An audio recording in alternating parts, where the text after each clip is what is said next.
Hello students, कैसे हैं आप सब लोग। ये हम लोगों का पार्ट 3 है। चलो स्टार्ट करते हैं। यूज़ यानी यूज़ करना। द गीतास टीचिंग, गीता की टीचिंग। गीतास टीचिंग, तो टीचिंग किसकी? गीता, तो गीता की टीचिंग। व्हेन यानी जब। यू आर फेस्ड, जब आप सामना करते हो।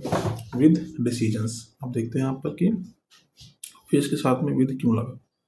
विद डिसीजंस, अब वो डिसीजन कैसे होने चाहिए वो कॉमा करके यहाँ पर बताया गया है। चाहे वो बिग हो या स्मॉल, चाहे वो बड़े हो या, और का मतलब होता है या वो स्मॉल हो। पहले समझते हैं फेस्ड विद का मतलब क्या होता है। तो फेस्ड विद एक फिक्स्ड एक्सप्रेशन है, ठीक है, मतलब ये ऐसे ही लिखा जाता है, ठीक है। इसका मतलब होता है कि सामना करना। अब वो कोई सिचुएशन हो सकती है, कोई प्रॉब्लम हो सकती है, कोई डिसीजन हो सकता है। इस पूरे का भाई क्या मतलब हो, आ जाओ।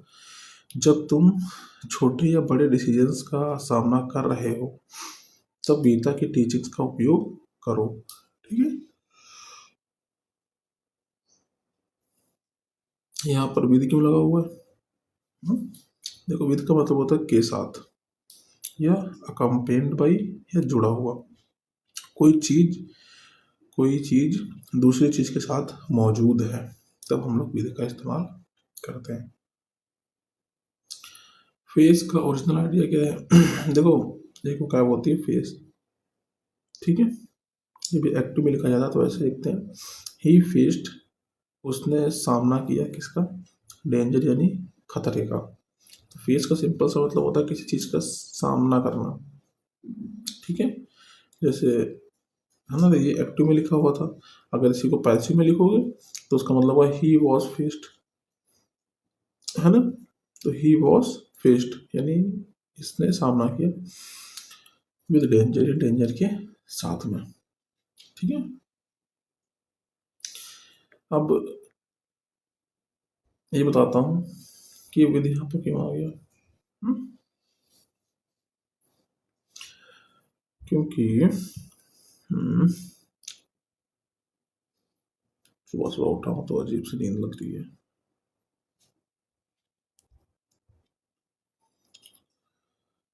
तो देखो यहाँ पे इसकी हिंदी देखो, उसने खतरे का सामना किया, तो यहाँ पर एक सामना करने का काम ये कर रहा है, ठीक है। और यहाँ पर पैसे में क्या होता है कि सब्जेक्ट काम नहीं कर रहा था, ऑब्जेक्ट काम कर रहा था, इसलिए यहाँ पर विद भाई लगाना पड़ता है, ठीक है। अगर कुछ एग्जांपल देखते हैं। She was faced with a difficult choice, उसके सामने कठिन चॉइस थी, तो सी वॉज फेस्ड उसके सामने, तो जैसे हम लोग कहते नहीं है, पैसे में क्या होता है कि ऑब्जेक्ट के ऊपर काम होता है, ठीक है। तो सी वॉज फेस्ड यानी उसके सामने with a difficult choice, difficult choice उसके सामने रखी गई थी। She was faced with many problems, हम कई समस्याओं का सामना कर रहे हैं।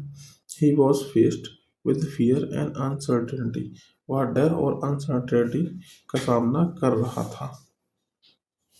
आ जाओ आगे बढ़ते हैं। तो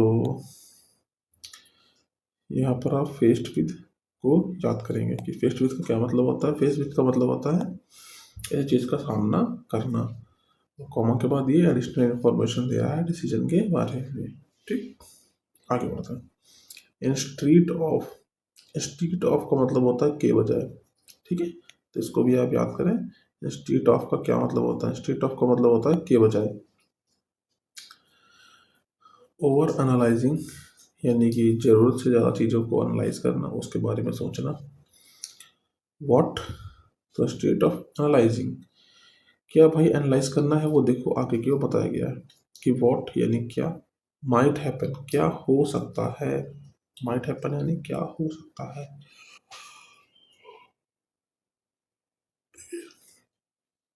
चलो पहले माइट का कंसेप्ट समझते हैं फिर आगे की ओर बढ़ते हैं। तो माइट की जो हिंदी होती है वो होती है शायद, हो सकता है, मतलब कुछ निश्चित नहीं है लेकिन कुछ, अरे यार,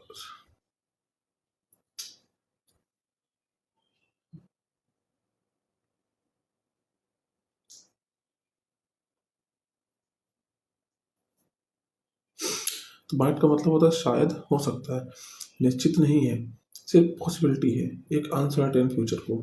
ठीक है। हाँ, जैसे आज बारिश हो सकती है, इट माइट रेन टुडे, वह कल आ सकता है, ही माइट कम टुमारो, तो माइट कम शायद वह आ सकता है, माइट फॉल शायद वह गिर सकता है, माइट बाय शायद वह खरीद सकता है। ठीक, बस इस तरीके से माइट प्लस V1 का इस्तेमाल करते हैं, ये एक मोराल वर्ब होती है।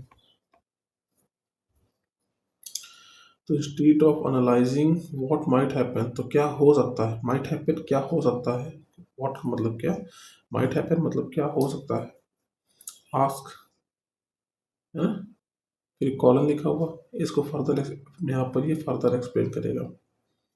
What is the right action now, तो ओवर वही यहाँ पर ओवर एनालाइजिंग क्या करते हैं कि भाई क्या हो सकता है। ठीक है, अब क्या हो सकता है हमें, क्या होगा कि यार क्या सही है, अभी के लिए क्या एक्शन लेना सही है, तो इसके बजाय हमें क्या करना चाहिए, आगे क्यों लिखा होगा। ठीक है, तो यहाँ पर आप स्ट्रीट ऑफ को समझे, माइट हैपन को समझे, आगे बढ़े। देन, तो इस काम के बजाय देन एक्ट डिटैच, देन का मतलब होता है फिर एक्ट करें और डिटैच करें, यानी अपने आप को अलग करें। देन का मतलब क्या होता है, फिर या उसके बाद, देन के दो मतलब होता है फिर या उसके बाद, सेंस तो दोनों का एक ही है, मतलब उसके बाद। एक्ट का मतलब होता है एक्शन लो, ये हमारी वर्ब है, यू एक्ट नहीं तुम एक्शन लो। और एग्जाम्पल समझते हैं, और ठीक है, डिटैच का मतलब होता है अलग करना,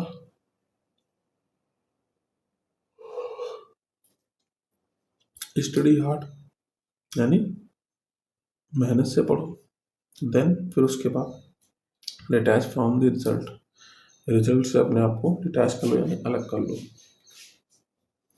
गिव योर बेस्ट, अपना बेस्ट दो, और डिटैच फ्रॉम एक्सपेक्टेशन, और जो एक्सपेक्टेशन है उससे अपने आप को अलग कर लो। देन एक्ट एंड डिटैच, ये एक इंपेरेटिव सेंटेंस है। ठीक है, देन एक्ट एंड डिटैच बहुत देखो शॉर्ट में लिखा हुआ, तो जो भी सेंटेंस बहुत शॉर्ट में लिखे होते हैं वो हमारे इंपेरेटिव सेंटेंस होते हैं, इसमें सब्जेक्ट को हाइड कर दिया जाता है। इंपेरेटिव सेंटेंस में आदेश होता है, सलाह होता है, इंस्ट्रक्शंस होते हैं, गाइडेंस होते हैं। इसमें क्या होता है कि जो सब्जेक्ट होता है वो छिपा हुआ होता है, जैसे यहाँ पर ऐसे होना चाहिए था, you then act, you detach, तो इसमें हमेशा यू छिपा रहता है इंपेरेटिव में, क्योंकि हम काम ही सामने वाले से बोल रहे होते हैं, जैसे कि सिट डाउन, सिट डाउन सामने वाले को ही मतलब कह रहे होते हैं कि you sit down, listen carefully, you listen carefully, ठीक, stay calm, you stay calm. ठीक है, तो इंपेरेटिव सेंटेंस में सब्जेक्ट यू छिपा हुआ रहता है, जो भी सब्जेक्ट वहाँ पर अवेलेबल हो सकता है बेस्ट, वो छिपा हुआ रहता है। ठीक है, कुछ for example, stand up fight, उठो लड़ो, ठीक, वर्क हार्ड स्टे हम्बल, तो हार्ड वर्क करो और हमेशा हम्बल रहो, थिंक लेस कम सोचो, एक्ट मोर कार्य ज़्यादा करो। ठीक, समझ गया, तो इस स्ट्रक्चर को भाई क्या बोलते हैं, इसको बोलते हैं इंपेरेटिव सेंटेंस बोलते हैं। देन एक्ट, फिर एक्ट करो और डिटैच करो। चलो आगे बढ़ते हैं। यू में नॉट नो, तो मे नो अभी पढ़ाया था ना, माइट के साथ में मतलब वी वन फॉर्म, अब मे के साथ में आ गई वी वन फॉर्म, तो मे नो का मतलब होता है कि शायद नहीं जानते हो। ठीक है, कि क्या नहीं जानते हो, जब यहाँ से दैट गायब है, कोई बात नहीं, दैट इंग्लिश में जो अक्सर गायब कर देते ताकि सेंटेंस थोड़ा सा कैची लगे।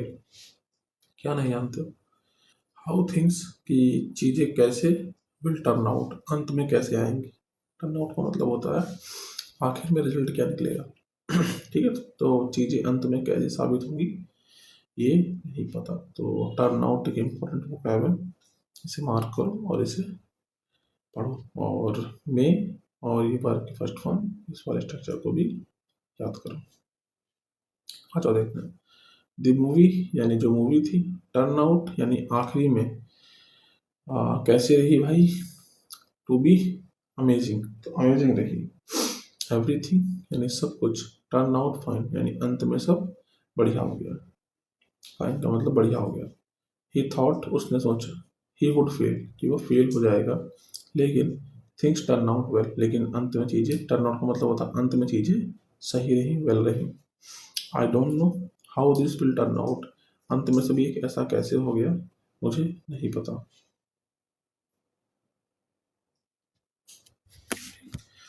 तो यहाँ पे जो याद करना है आपको, वो आप याद कर सकते हो मे नो या फिर मे नॉट नो हो, और टर्न आउट जैसे वो आपको समझ सकते हो। आगे बढ़ते हैं। ओवर थिंकिंग यानी ज़रूरत से ज़्यादा सोचना। क्या सोचना भाई, कि वॉट समवन विल थिंक, और कि क्या समवन यानी कोई विल थिंक सोचेगा, या हाउ यानी कैसे, दे विल रिस्पॉन्ड वो कैसे उसे सोच के जवाब देंगे, इज नेचुरल। तो कह रहा है कि जो ओवर थिंकिंग है, ओवर थिंकिंग क्या है कि लोग क्या सोचेंगे और कैसा रिस्पॉन्ड करेंगे, इस, तो over thinking is natural. Main subject तुम्हारा यही है यहाँ पर, ये तुम्हारा सब्जेक्ट है, ये तुम्हारी वर्ब है, और ये तुम्हारा उसका ऑब्जेक्ट है। ओवर थिंकिंग इज नेचुरल, तो ओवर थिंकिंग नेचुरल है। अब ओवर थिंकिंग क्या है वो फर्दर यहाँ पर, यहाँ से लेकर यहाँ तक बताई हुई है कि व्हाट समवन विल थिंक, कोई क्या सोचेगा, या फिर ओवर थिंकिंग क्या है कि हाउ दे विल रिस्पॉन्ड, या वो कैसा रिस्पॉन्ड करेंगे हमारी बात को सुन के, जो भी हम एक्शन लेने वाले हैं उसे सोच के वो क्या बोलेंगे। ठीक, ये स्ट्रक्चर अच्छा है, ये कई बार लोगों को परेशान करता है, ये बढ़िया स्ट्रक्चर है। आज पहले से समझते हैं व्हाट समवन विल थिंक का मतलब पता सोचेंगे, व्हाट का मतलब क्या है, समवन मतलब कोई, तो कोई क्या सोचेगा ये इसकी हिंदी लिखी हुई है। यहाँ पर व्हाट का जो POS है यानी पार्ट ऑफ स्पीच वो क्या है, प्रोनाउन है। व्हाट यहाँ पर एक प्रोनाउन है, समवन भी एक प्रोनाउन ही है यानी कोई, विल थिंक यानी सोचेगा। इसे फ्यूज्ड रिलेटिव प्रोनाउन कहते हैं, इसे फ्यूज्ड रिलेटिव प्रोनाउन कहा जाता है, क्योंकि इसमें मीनिंग जो है वो हिडन होती है। ठीक है, तो व्हाट जो है, तो व्हाट का मतलब यही होता है, what equal to the thing that, ये बराबर व्हाट होता है। जैसे कि आई नो, मैं जानता हूँ, व्हाट ही वांट, कि वह क्या चाहता है, तो ये इक्विवेलेंट है, मीन बराबर है, अप्रॉक्सीमेट है। I know the thing that, देखो यहाँ पर ये इतना लिखा हुआ है, यहाँ पर सिर्फ व्हाट लिखा हुआ है। ठीक, ही वॉन्ट, तो आई नो दी थिंग, मैं उस चीज़ को जानता हूँ, दैट ही वॉन्ट्स, जो आ जाता है, तो I know what he want, दोनों का सेम सेंस निकलता है। व्हाट का मतलब भी वही है कि जो चीज़ ही वॉन्ट, व्हाट कि भाई वो चाहता है क्या, वो क्या चाहता है वो मुझे पता है, तो मुझे वो चीज़ पता है जो उसे चाहिए। बात तो दोनों सेंस है कि है। ठीक, ये डायरेक्ट क्वेश्चन नहीं पूछता। डायरेक्ट क्वेश्चन क्या होता है, जैसे कि मैंने कहा व्हाट विल समवन थिंक, ये होता है डायरेक्ट क्वेश्चन, जिसके लास्ट में क्वेश्चन मार्क भी लगा होता है। इसका मतलब होता है कि कोई क्या सोचेगा। ठीक है, कुछ एग्जांपल देते हैं। I know what you want, तो मैं जानता हूँ वो क्या चाहता है। टेल मी व्हाट हैपेंड, मुझे बताओ क्या हुआ। शी वरीज, वह चिंतित है। अबाउट, के बारे में, या को लेकर के। व्हाट पीपल से, कि लोग क्या कहेंगे। ठीक, आगे बढ़े। तो यहाँ पर आप व्हाट वाले स्ट्रक्चर को समझें, और ठीक है, ये समझें कि ये सब्जेक्ट है, ये इसकी वर्ब यहाँ पर है, बाकी का ये सब कुछ एडिशनल इंफॉर्मेशन है। चलो आगे बढ़ते हैं। बट मतलब लेकिन, यू कैन चूज, तो आप चूज कर सकते हैं, टू एक्ट यानी कर्म करना, फ्रॉम ऑनेस्टी, ऑनेस्टी से, इंटीग्रिटी यानी अखंडता से, और लव से। ठीक है, कॉमा आ गया, without chaining yourself to their reaction. Their का मतलब क्या है, आप यहाँ से एक्ट कर सकते हैं, लेकिन जो रिजल्ट्स होते हैं उन, है ना, उनसे जो उनके रिएक्शन उनको अपने आप को उससे बांधो नहीं। ठीक है, तो कैसे करना है वो कॉमा करके बाद में बताया गया है कि चूज करो इस तरीके से। ठीक, तो एक्ट फ्रॉम ऑनेस्टी, जो फ्रॉम है वो क्या दिखा रहा है, तो ऑनेस्टी को आधार बनाकर एक्ट करो। तो फ्रॉम हमें सोर्स को बताता है कि इनको सोर्स मान करके काम को करो। ऑनेस्टी से प्रेरित होकर एक्शन लो। तो फ्रॉम यहाँ पर क्या बताता है, सोर्स बताएगा और ओरिजिन दिखाएगा। एक्शन कहाँ से आ रहा है, किस भावना या क्वालिटी से निकल रहा है, तो आंसर हमारा क्या होगा, ऑनेस्टी से निकल रहा है, इंटीग्रिटी से निकल रहा है और लव से निकल रहा है। तो फ्रॉम का मतलब से। ठीक, जैसे स्पीक फ्रॉम द हर्ट, तो दिल से बोलो, स्पीक फ्रॉम द हर्ट, तो फ्रॉम द हर्ट यानी दिल से बोलो, तो हर्ट हमारा यहाँ पर एक सोर्स हो गया। ही एक्ट फ्रॉम फियर, तो वो डर से उसने एक्ट किया। ठीक, सी रिस्पॉन्डेड फ्रॉम एंगर, तो उसने एंगर से रिस्पॉन्ड किया। Try to act from wisdom, यानी बुद्धिमत्ता से एक्ट करने की कोशिश करो, ईगो से नहीं। ठीक, तो फ्रॉम का मतलब यहाँ पर सोर्स है। तो क्या क्या चीज़ इसमें भाई सीखने वाली है, यहाँ पर फ्रॉम का मतलब से होता है। यार ठीक है, इंटीग्रिटी को समझ सकते हो, यानी अखंडता। और ठीक है, कैन प्लस वी वन के स्ट्रक्चर को भी समझ सकते हो। और बट का मतलब भी समझ सकते हो, यहाँ पर बट का मतलब लेकिन है। आगे बढ़ते हैं। समटाइम्स यानी कभी कभी, यू यानी तुम, डोंट हैव परफेक्ट डाटा, तो डोंट हैव का मतलब होता है कि नहीं होता। डोंट हैव का मतलब क्या होता है, कि नहीं होता। क्या नहीं होता, परफेक्ट डाटा नहीं होता है, बताता है पोजीशन कि कुछ होना, जैसे I have a car, I have a pen, तो पेन होना, पेन नहीं होना, I don't have a pen. ठीक है, ये I have not a pen, ऐसे किसी भी बोल सकते हो, लेकिन ठीक है। तो कभी कभी परफेक्ट डाटा नहीं होता, और कभी कभी यू डोंट हैव मतलब नहीं होता परफेक्ट स्किल, तुम्हारे पास परफेक्ट स्किल्स नहीं होती। चलो आगे बढ़ते हैं। तो यहाँ पर आप डोंट हैव को समझ सकते हैं, समटाइम्स यानी कभी कभी।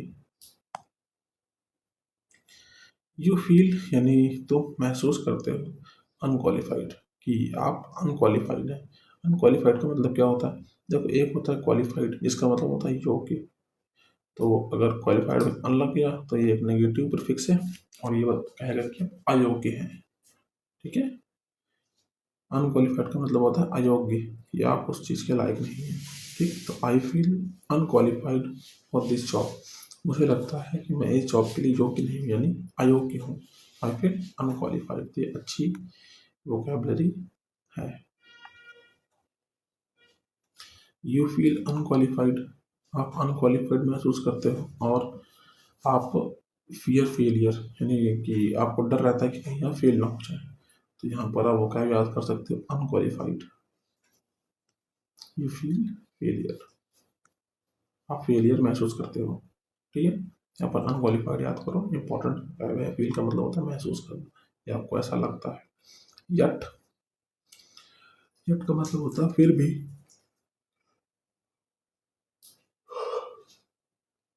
फिर भी या इसके बावजूद भी। तो आपको ऐसा महसूस होता है, उसके बावजूद भी यू मस्ट मूव, आपको जरूर आगे बढ़ना चाहिए। तो यहाँ पर आप याद करेंगे यट को, और मस्ट मूव यानी जरूर मूव करना चाहिए। हम लोगों ने आज सुबह से कितने सारे मॉडल्स को देखे। सबसे पहले हम लोगों ने देखा था कि माइट के साथ में वी वन फॉर्म, फिर हम लोगों ने मे को भी देखा कि मे के साथ में वी वन फॉर्म, अब हम लोग मस्ट को भी देख रहे हैं। इसका मतलब होता है कि जरूर हो सकता है, ये थोड़ी सी उस मस्ट से कम पॉसिबिलिटी को दिखाता है कि हो सकता है भाई ऐसा। ठीक है, माइट बताता है कि शायद ही हो सकता है, यहाँ पर पॉसिबिलिटी बहुत ही कम हो जाती है। मैंने एक वीडियो भी मतलब बनाई हुई है इन सब के डिफरेंस के ऊपर, तो वो जा करके जरूर देखना, अभी आपको ऊपर मिल जाएगी। ठीक है। चलो, तो यट बट जैसा कंट्रास्ट देता है। चलो आगे जाओ, एग्जाम्पल देखते हो। इट वॉज डिफिकल्ट, यह मुश्किल था। यट यानी फिर भी, ही सक्सीडेड, वह सफल हुआ। तो यट का मतलब होता है फिर भी। ठीक। शी वॉज टायर्ड, वह थकी हुई थी। फिर भी शी केप्ट वर्किंग। देखो एक स्पेलिंग होती है टायर्ड, ठीक है, और एक होती है ट्राइड, TRIED। इसका मतलब होता है कोशिश किया। बस आई और आर की पोजीशन अपने आप में चेंज होती है, ठीक है। तो इसका मतलब होता है टायर्ड यानी थका हूँ, इसका मतलब होता है ट्राइड यानी कोशिश किया, ट्राई की second form. I was scared, तो मैं डरा हुआ था। स्केयर का मतलब होता है अचानक डर जाना। एक होता है टेरिफाइड और एक होता है अफ्रेड। तो अफ्रेड में कोई लॉन्ग टर्म का भाई डर रहता है, टेरिफाइड उससे भी ज़्यादा डर रहता है। तो आई वॉज स्केयर्ड यानी मैं डरा हुआ था। यट फिर भी, आई स्पोक द ट्रूथ, मैंने सत्य बोला। फिर मे फील, आप शायद फील हो सकते हैं, हो सकते हैं, मे के साथ में मोडाल वर्ब, आप फील हो सकते हैं। फिर भी यू शुड ट्राई, आपको जरूर ट्राई करना चाहिए। द शुड ट्राई ये भी एक मोडाल वर्ब है, जरूर करना चाहिए। तो यट यू मस्ट मूव, तो यहाँ पर आप यट को जानिए।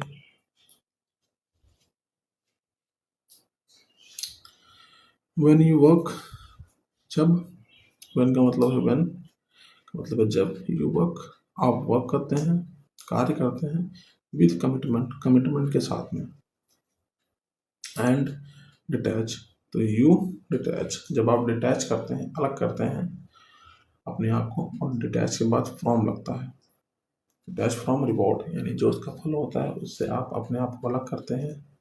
तब क्या होता है, स्टार्टिंग में वन लगाओ फिर कॉमा लगाओ, तो इसको जब पढ़ेंगे इसको तब पढ़ेंगे।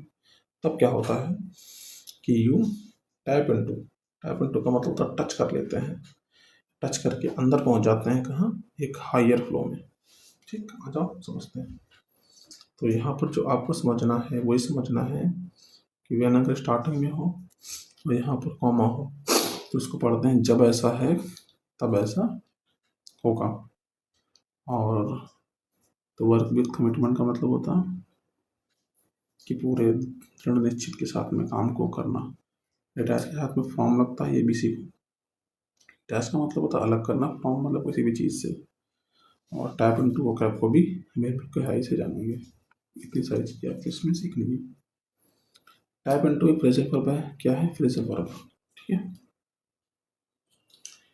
ये हाँ, तो किसी चीज़ से जुड़ना ये हमको बताती है कि हमने किसी चीज़ का एक्सेस पा लिया या उसका फ़ायदा उठा लिया। जैसे to tap into a high flow, तुम एक हाई फ्लो यानी ऊंची अवस्था से जुड़ जाते हो। तो टैप इनटू, उसको टच करके उसके अंदर पहुंच जाते हो, यानी आप उससे जुड़ जाते हो। जैसे she tap into her creativity, उसने अपनी क्रिएटिविटी को एक्सेस किया तो वह जुड़ गई अपने क्रिएटिविटी से। मेडिटेशन हेल्प्स, मेडिटेशन हेल्प करता है। यू यानी तुम्हारी, टैप इनटू यानी जुड़ने में, इधर भी से कंपनीज ट्राई, तो कंपनीज कोशिश करती है। टैप इनटू जुड़ने से, न्यू मार्केट यानी नई मार्केट से। टैप इनटू यानी वह जुड़ा, हिज फुल पोटेंशियल, अपने फुल पोटेंशियल को उसने एक्सेस किया, उससे जुड़ा। ठीक, तो व्हेन यू वर्क, तो यहाँ पर क्या क्या भाई तुम्हें समझना है, व्हेन वाले कंसेप्ट को समझना है यहाँ पर, और वर्क विद कमिटमेंट को समझना है, डिटैच फ्रॉम को समझना है, और टैप इनटू को समझना है। आगे बढ़ते हैं। यूज मेडिटेशन, मेडिटेशन का इस्तेमाल करो। सेल्फ रिफ्लेक्शन का यानी आत्म मनन, अपने ही बारे में सोचो डीपली में, कहाँ पर तुम भाई गलती कर रहे हो, कहाँ पर क्या कर रहे हो। और डिसिप्लिन रहो, जो काम करना है, जो तुमने रोज का शेड्यूल बनाया है उसे फॉलो करो। टू सी यानी देखने के लिए तो इस्तेमाल करो इसका, टू सी यानी देखने के लिए, the deeper currents of your mind, तो तुम्हारे माइंड यानी तुम्हारे जो दिमाग के जो करंट्स हैं उसको और गहराई से जानने के लिए। ठीक, तो यहाँ पर आप जो सीख सकते हो, इसमें ज़्यादा कुछ सीखने वाला नहीं है, ये सीख सकते हो कि सेल्फ रिफ्लेक्शन क्या होता है। ओवर टाइम यानी समय के साथ साथ, यू विल लर्न, आप सीखोगे टू डिसन। डिसन का मतलब क्या होता है? डिसन का मतलब होता है अंतर कर पाएंगे क्या सही है, और डिसन का मतलब क्या होता है? डिसन का मतलब होता है कि फर्क समझना, क्या सही है और क्या गलत है। ठीक है, ये इम्पोर्टेंट है। ओवर टाइम का मतलब होता है समय के साथ साथ। तो ये समझ पाना कि कब योर थॉट्स, आपके विचार क्रिएटिव हैं और कब वो जस्ट एक नॉइस है। समझ गए? अच्छा, आगे बढ़ते हैं। तो डिसन का मतलब क्या होता है? गहराई से देखकर सही अंतर समझना। तो डिसन का मतलब होता है कि आप गहराई से एनालाइज करते हो क्या सही है और क्या गलत है। कुछ एग्जाम्पल सकते हैं। ही लर्न, उसने सीखा, टू डिसन यानी अंतर करना, गहराई से समझना क्या सही है क्या गलत है। ट्रुथ फ्रॉम लाइफ, तो झूठ से सत्य को समझना सीखा। It is hard to discern real friend, तो रियल फ्रेंड को समझ पाना गहराई से ये सही है कि नहीं है, ये बहुत बड़ी मुश्किल है। सी कुड डिसन, तो वह पहचान सकती है, फ़र्क पहचान सकती है फियर का इन हिज वॉइस, उसकी आवाज़ में से। तो यहाँ पर आप ओवर टाइम को समझेंगे, डिसन वोकैब को समझेंगे, और ठीक है जस्ट नॉइस को भी समझ सकते हो। जस्ट का मतलब यहाँ पर होता है सिर्फ नॉइस। ठीक है, जस्ट का मतलब होता है सिर्फ। चलो, दी इटर्नल रिपल। इटर्नल का मतलब क्या होता है? जो एंडलेस है, जो हमेशा ही रहेगा, उसे बोलते हैं इटर्नल। रिपल का मतलब होता है लहर, पानी में जो लहर बनती है उसे बोलते हैं रिपल। लेकिन इंग्लिश में जब भी आता है रिपल, तो उसका मतलब होता है कि कोई चीज़ है जो अब धीरे धीरे फैल के आगे की ओर मूव कर रही है, बढ़ रही है, यानी दूर तक फैल रही है। जैसे भाई लहर भी तो फैलती है, वैसे ही रिपल का मतलब होता है आगे की ओर फैलना। तो पूरा पूरा मतलब क्या हो जाएगा? ऐसा प्रभाव जो लगातार फैलता रहता है। दी इटर्नल एंडलेस रिपल यानी फैला। तो यहाँ पर आप इटर्नल को समझें और रिपल को समझें। ये बहुत ही इंपॉर्टेंट वोकैब जो आए दिन आर्टिकल्स में आते रहते हैं। फाइनली यानी अंततः, रियलाइज दिस, फाइनली यानी अंतिम में, रियलाइज दिस इसको समझ के। किसे समझ के भाई? कि action is not just about impact on the world. तो अबाउट का मतलब होता है के बारे में, इम्पैक्ट यानी प्रभाव, ऑन दी वर्ल्ड यानी संसार पे। तो एक्शन का मतलब कर्म, इज मतलब, इज नॉट मतलब नहीं है, जस्ट सिर्फ इम्पैक्ट के बारे में नहीं है, बल्कि it is about transformation with in you. With in you का मतलब होता है तुम्हारे अंदर से, ट्रांसफॉर्मेशन यानी बदलाव, अबाउट यानी के बारे में, इट इज यानी इसके बारे में। ठीक है, तो आ जाओ पहले समझते हैं स्ट्रक्चर को, कि not just a but also be वाले स्ट्रक्चर को समझते हैं। इसकी हिंदी होती है सिर्फ ए नहीं बल्कि बी भी। तो नॉट जस्ट ए, सिर्फ ए नहीं लेकिन बी भी, ऑल्सो मतलब भी। जैसे he is not just intelligent, तो वो सिर्फ इंटेलिजेंट नहीं है बट ऑल्सो, लेकिन हार्ड वर्किंग भी है। तो नॉट जस्ट के इधर पे एडजेक्टिव, तो बट ऑल्सो के इधर भी एडजेक्टिव होगा। तो रीडिंग यानी पढ़ना is not just a hobby, तो सिर्फ हॉबी नहीं है, एक स्किल है। अब देखो यहाँ पर बट ऑल्सो को छिपा दिया गया, कोई सिर्फ कॉमा को लगा दो, ऑल्सो को हटा दो। ठीक। Meditation is not just spiritual, सिर्फ स्पिरिचुअल ही नहीं है, एक साइंटिफिक भी है, टू का मतलब भी है। तो बट ऑल्सो कई बार हट भी जाता है, जैसे कि हमने अभी देखा था, है ना। चलो आगे बढ़ते हैं। जैसे ऐसे करके लिखा हो कि not just a but also भी, तो इसको अगर छोटा करना हो तो नॉट जस्ट ए के साथ में नॉट जस्ट ए, देखो स्टार्टिंग का तो सेम ही रहेगा, बस जो सेकेंड वाला पार्ट है वहाँ से बट ऑल्सो को हटा दो। ठीक। या फिर ऐसे करके भाई लिख दो, नॉट जस्ट ए, तो सेम ही रहेगा हर बार की तरह। इट इज B2, तो इट इज आगे लगा दो और 2 लगा दो। ये भी एक स्ट्रक्चर है जिसका मतलब ये भी होता है। 2 का मतलब भी ऑल्सो के जैसे फंक्शन नहीं करता है, ठीक। तो she is not just beautiful intelligent too, ये देखो कौन सा स्ट्रक्चर का इस्तेमाल किया गया, सिर्फ टू को लगाया गया बट ऑल्सो को हटा दिया गया। She is not just beautiful but also intelligent, तो बट ऑल्सो को हटा के उसने 2 लगा दिया, ठीक।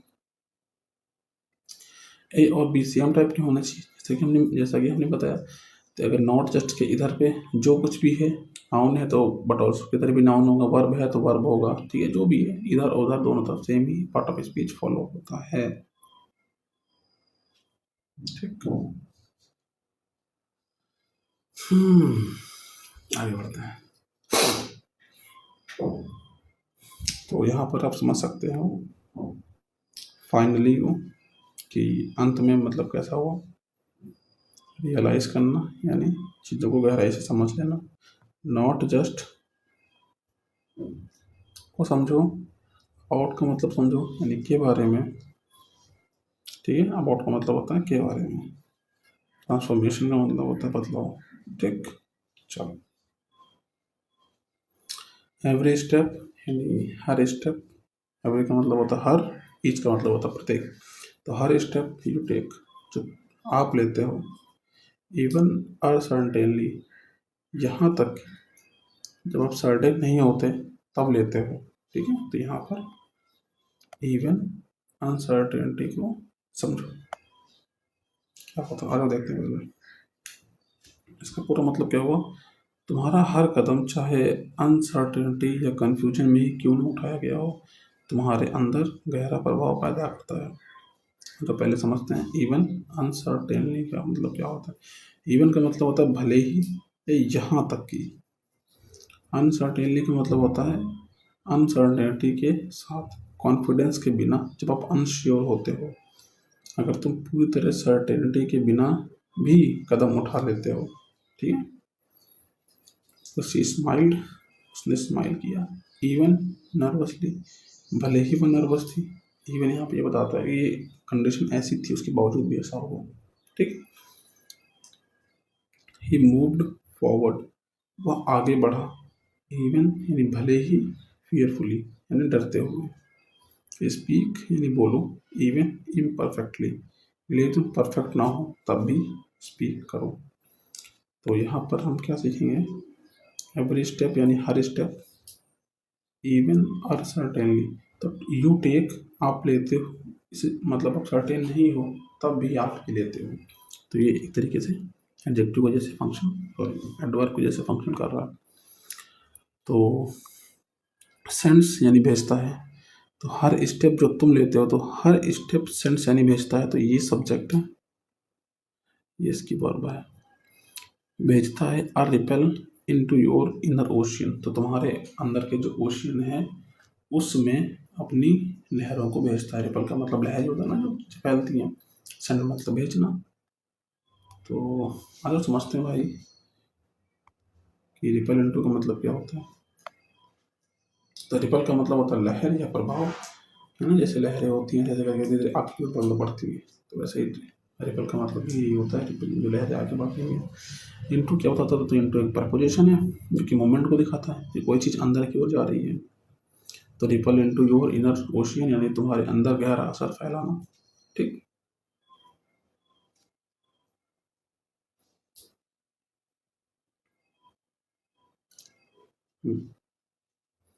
एंड यानी और, दैट रिपल चेंजेस यू, वह जो रिपल होगा जो तुम्हारे अंदर जाएगा वो तुम्हें बदल देगा, ठीक।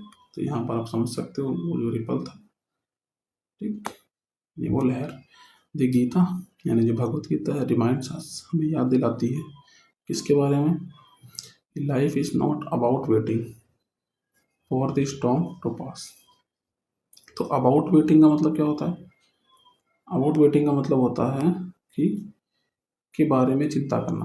तो life is not about waiting, तो जिंदगी हाँ इंतजार को ले करके सोचने के बारे में नहीं है, किसका इंतजार करना है भाई? फॉर द स्टॉर्म यानी तूफान का, वो पास हो जाए, कि वो चला जाए। तो तूफान पास हो जाए या चला जाए उसके बारे में इंतजार करने के बारे में लाइफ नहीं है। ठीक है, तो रिमाइंड का मतलब होता है याद दिलाती है, ये आप लोगों को पहले से ही पता होगा। इट इज़, तो इसके बारे में नहीं है तो किसके बारे में है वो आगे लिखा जाएगा। It is about learning to dance in the rain. In the rain यानी वर्षा में, टू डांस यानी डांस करना, अबाउट लर्निंग यानी लर्निंग के बारे में, इट इज़ यानी तो यहाँ पर आप अबाउट लर्निंग सीख सकते हो। ठीक है, कॉमा करके लिखा हुआ है विद आइज ओपन, तो डांस इन रेन की आंखें खुली हों, दिल जो है स्टडी हो यानी कि एक रफ्तार में बना हो, एंड पर्पस जो है वो अनवेवरिंग हो। अनवेवरिंग का मतलब क्या होता है कि जो लहराए ना, जो डगमगाए ना, तो अनवेवरिंग आप याद करें। स्टडी का मतलब होता है जो चीज़ स्थिर रहे। और ठीक है, इतने सारे वोकैब इसमें याद करो। आगे बढ़ते हैं। सो, तो सो हमारा क्या दिखाता है? तो सो हमारा रिजल्ट बताता है कि इन सब बातों का निष्कर्ष क्या निकला। ठीक, तो सो एक इम्पॉर्टेंट है और ये आपको याद करना चाहिए। तो सो का कोर कंसेप्ट क्या होता है कि अब रिजल्ट क्या आएगा उस सारी बातों का। जैसे इट वॉज रेनिंग, तो रिजल्ट क्या रहा कि हम घर पे ही रहे। यू आर टायर्ड, तुम थके हो तो कुछ रेस्ट ले लो। तो लाइफ अनसर्टेन है, तो सो कीप लर्निंग, सीखते रहो। तो यहाँ पर सो को जानो। और so when over thinking strikes again, strike का मतलब होता है हमला करती है, अगेन का मतलब दोबारा।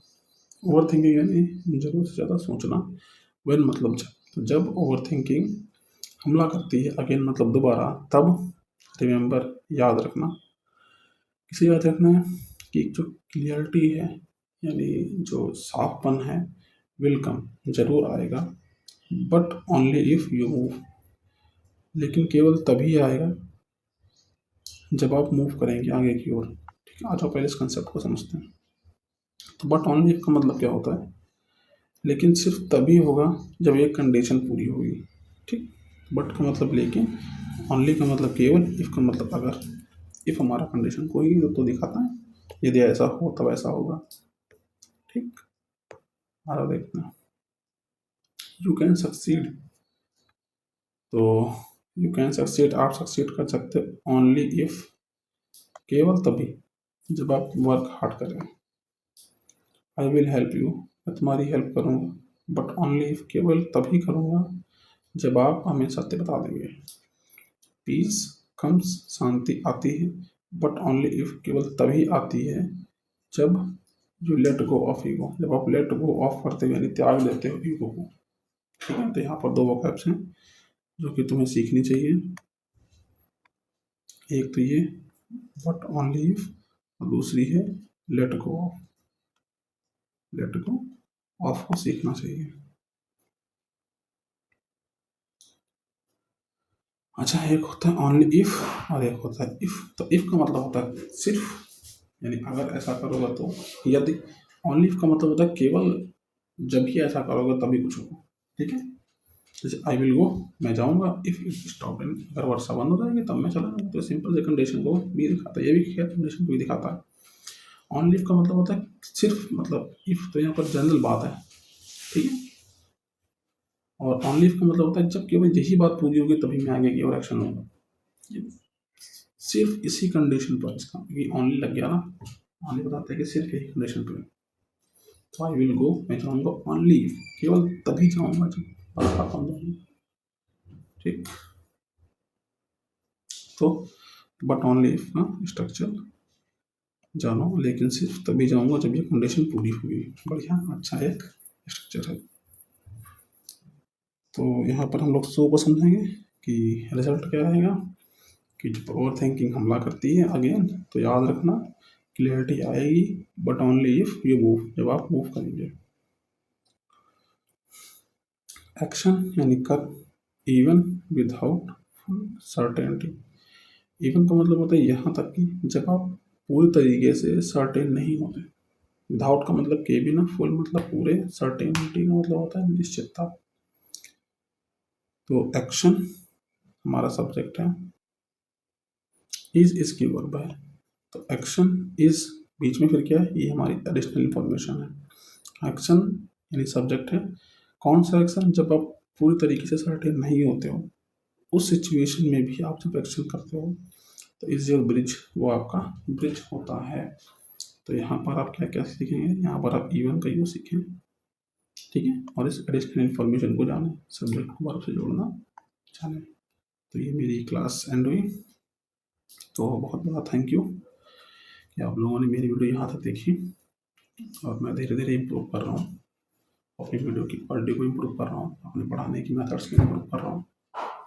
तो प्लीज़ सपोर्ट बनाए रखिए, और अगर मेरी वीडियोस पसंद आ रही हैं तो उसे लाइक ज़रूर करिएगा। और मैं कोशिश करूँगा कि इससे भी डीप कॉन्सेप्ट को लेके आऊँ, इससे भी गहराई में चीज़ों को समझाऊँ, ताकि जितने भी कॉम्पिटिटिव एग्जाम से मतलब इंग्लिश आती है, आप उसमें अच्छा सा स्कोर कर सकें, आपको इंग्लिश बर्डन ना लगे, है ना। चलो, चलता हूँ, जय हिंद।